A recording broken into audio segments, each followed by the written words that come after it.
My health 360 YouTube நேயர்கள் அனைவருக்கும் அன்பான வணக்கங்கள். நான் ஸ்ரீவர்மா மருத்துவமனையின் பெண்கள் சிறப்பு மருத்துவர் ஜெயரூபா. பெண்களுக்கு மாதவிடாய் சார்ந்த பிரச்சனைகள் சமீப காலத்துல அதிகமா பாக்குறோம். ஒரு 10 பெண்கள் இருக்கிறாங்கன்னா அதுல 4-5 பெண்களுக்கு மாதவிடாய் கோளாறுகள் இருக்கு.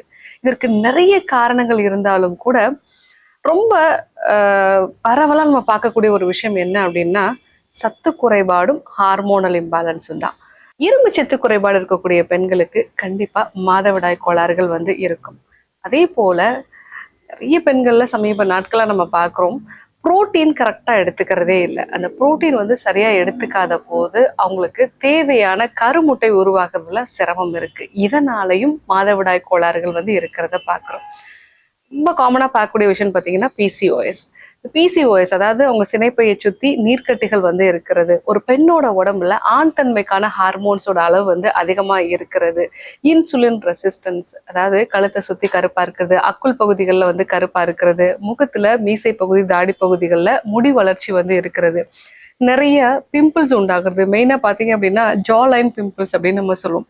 இந்த கீழ்த்தாடையில அதிகமான அளவுக்கு அவங்களுக்கு பிம்பிள்ஸ் இருக்கும். இந்த மாதிரியான அறிகுறிகள் இருக்கு அப்படின்னா பிசிஓஎஸ் இருக்கிறதுக்கு நிறைய வாய்ப்புகள் இருக்கு. தைராய்டு சம்பந்தமான பிரச்சனை இருக்கக்கூடிய பெண்களுக்கும் மாதவிடாய் கோளாறுகள் இருக்கும். ஆனால் அவங்களுக்கு என்ன அறிகுறிகள் இருக்கும் அப்படின்னா அதீதமான உடல் சோர்வு இருக்கும். அதுக்கப்புறமா அவங்களுடைய கை கால்கள் எல்லாமே ரொம்ப ஈஸியா குளிர்ந்து போகக்கூடிய ஒரு நிலை. ஸோ எல்லாரும் ஏசியில கம்ஃபர்டபுளா இருப்பாங்க, ஆனா அவங்களால மட்டும் அந்த மாதிரி கம்ஃபர்டபுளா இருக்க முடியாது.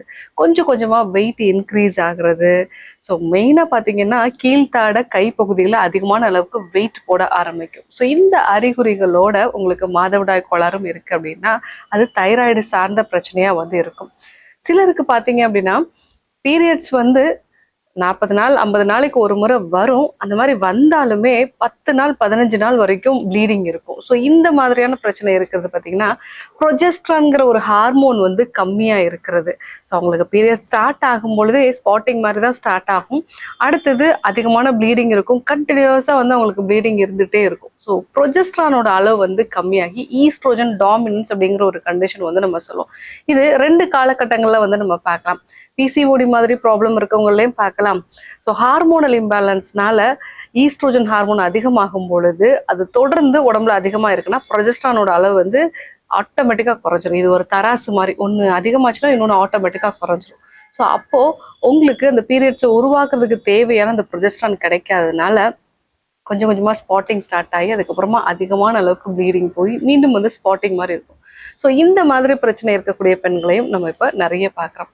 ஒரு முக்கியமான ஒரு பிரச்சனை என்னன்னு பார்த்தீங்கன்னா மாதவிடாய்க்கு முன்னாடி அதிகமான அளவுக்கு ப்ரீ மென்ட்ரல் சிம்டம்ஸ்னு சொல்லுவோம். மார்பகங்கள்ல வலி இருக்கிறது, அடி வயிற்றுல ஒரு அசௌகரியம் இருக்கிறது, கால் குடைச்சல் இருக்கிறது, செரிமான கோளாறு இருக்கிறது, சரியான இரவு தூக்கம் இல்லாம இருக்கிறது. மெயினா அவங்களுக்கு இந்த சமயத்துல நிறைய மூட் ஸ்விங்ஸ் இருக்கும். சின்ன விஷயம் கூட அதிகமான அளவுக்கு கோபத்தை அவங்களுக்கு தூண்டலாம். அதிகமான கிரேவிங்ஸும் இருக்கும். ஒரு ஸ்வீட் சாப்பிடணுங்கிற ஒரு கிரேவிங்ஸு, இல்லை ஒரு சாக்லேட் சாப்பிடணுங்கிற ஒரு கிரேவிங்ஸு, இதெல்லாமே இருக்கும். இதுவும் ஹார்மோனல் இம்பேலன்ஸினுடைய ஒரு முக்கியமான அறிகுறி தான். ஸோ இந்த அறிகுறிகள்லாம் இருக்கு அப்படின்னாலே உங்க பாடியில ஹார்மோனல் இம்பேலன்ஸ் இருக்குன்னு அர்த்தம். ஸோ பீரியட்ஸ் கரெக்டாக வர்றதுக்கு என்னென்ன விஷயங்கள்லாம் ஃபாலோ பண்ணும்? முதல்ல உங்கள் சத்து குறைபாடை சரி செய்யணும். ஹீமோக்ளோபின் அதிகமாக இருக்கிற மாதிரியான உணவுகள், அதாவது அசைவம் சாப்பிட்றவங்களா இருந்தாங்கன்னா ரெகுலராக ஆட்டு ஈரல் நம்ம எடுத்துக்கலாம். அதே மாதிரி மீன் வகைகள், இது எல்லாத்துலேயுமே இரும்பு சத்து அதிகமாக இருக்குது. மாதுளம் பழம் எடுத்துக்கலாம், அத்திப்பழம், பேரிச்சம்பழம், முருங்கை கீரை, இதெல்லாமே நீங்கள் எடுத்துக்கும் போது உங்களுக்கு இரும்பு சத்து நல்லாவே இன்க்ரீஸ் ஆகும். ஸோ நீங்கள் அரிசி சாதத்துக்கு பதிலாக நீங்கள் கேழ்வரகு நிறைய பயன்படுத்தலாம். சிவப்பு அவல் இல்லை சிவப்பு அரிசி நீங்க பயன்படுத்தலாம். எள்ளு பயன்படுத்தலாம். கொள்ளுலையும் அதிகமான அளவுக்கு இரும்பு சத்து இருக்கு. ஸோ இந்த மாதிரி சிறுதானிய வகைகளையும் நம்ம சேர்த்தே பயன்படுத்தும் போது நம்ம உடம்புக்கு தேவையான இரும்பு சத்து கிடைக்கும். பட் நான் சமீப நாட்களாக நிறைய பேரை பார்க்குறேன், டாக்டர் நான் நல்ல அயன் கண்டென்ட் இருக்கக்கூடிய ஃபுட்டெல்லாம் சாப்பிட்றேன், ஆனாலும் எனக்கு ஹீமோக்ளோபினே இன்க்ரீஸ் ஆக மாட்டேங்குது டாக்டர் அப்படின்னு சொல்லுவாங்க. அதற்கு முக்கியமான காரணம், நீங்க இரும்பு சத்து இருக்கக்கூடிய உணவுப் பொருட்களை எடுத்துக்கிட்டாலுமே அது உங்க உடம்புல உட்கிரகிக்கிறதுக்கு வைட்டமின் சி தேவை. ஸோ பொதுவா உணவுல இருக்கக்கூடிய இரும்பு சத்தை 2 வகையா நம்ம பிரிப்போம். ஹீமயன், நான் ஹீமயன். தாவரங்கள்ல இருக்கக்கூடிய இரும்பு சத்து நான் ஹீமயன். இந்த இரும்புச்சத்து உங்க உடம்புல உட்கிரகிக்கணும்னா வைட்டமின் சி வந்து கண்டிப்பா தேவை. ஸோ அதனால நீங்க இரும்புச்சத்து அதிகமா இருக்கக்கூடிய தாவர வகையான உணவுகள் எடுத்துக்கிறீங்க, வெஜிடேரியன் ஃபுட்டு எடுத்துக்கிறீங்கன்னா அது மேல கொஞ்சம் லெமன் ஜூஸ் வந்து பிழிஞ்சு விடுங்க. இல்லை வந்து அதை சாப்பிட்ட பிறகு லெமன்ல ஜூஸ் எடுத்துட்டு உப்பு போட்டு வந்து நீங்க சாப்பிடலாம். இல்லை வந்து ஆரஞ்சு வந்து பழங்களை வந்து சாப்பிடலாம், சாத்துக்குடி சாப்பிடலாம், திராட்சை சாப்பிடலாம். ஸோ இந்த மாதிரி வைட்டமின் சி இருக்கக்கூடிய உணவுப் பொருட்கள் சாப்பிட்டீங்க அப்படின்னா உங்களுக்கு இரும்புச்சத்து நல்லாவே வந்து அப்சர்வ் ஆகும். அசைவ உணவுகள்ல ஹீமயன் அது டைரக்டா உங்க உடம்புக்கு வந்து அப்சர்வ் ஆயிடும். ஸோ மெயினா நாட்டுக்கோழி முட்டையினுடைய மஞ்சள் கரு, ஆட்டு ஈரல், மீன் வகைகள் இதுல வந்து அந்த ஹீமயன் இருக்கு. ஸோ இதையும் நம்ம வந்து ரெகுலரா வந்து எடுத்துக்கலாம். ஈஸியான 2 மெத்தட் என்ன அப்படின்னா, தேன்ல ஊற வச்ச நெல்லிக்காய். நெல்லிக்காயில வைட்டமின் சி சத்தும் இருக்கு, அது உடம்புக்கு தேவையான இரும்புச்சத்தையும் வந்து கொடுக்கும். டெய்லி தேன்ல ஊற வச்ச நெல்லிக்காய் இதை நீங்க வீட்டிலேயே வாங்கி ப்ரிப்பேர் பண்றது ரொம்பவே நல்லது. 2வது கருவேப்பிலை.